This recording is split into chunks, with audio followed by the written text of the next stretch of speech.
Now I'm going to whisper here because there's lots of people in this building.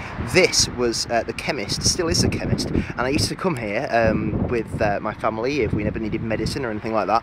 But my main memory of this Chemist is that it always smelt of cough sweets, like really, really strong, of something like Lockets or something. So I'm going to go in now. Join me as we go inside and see if it still smells of cough sweets.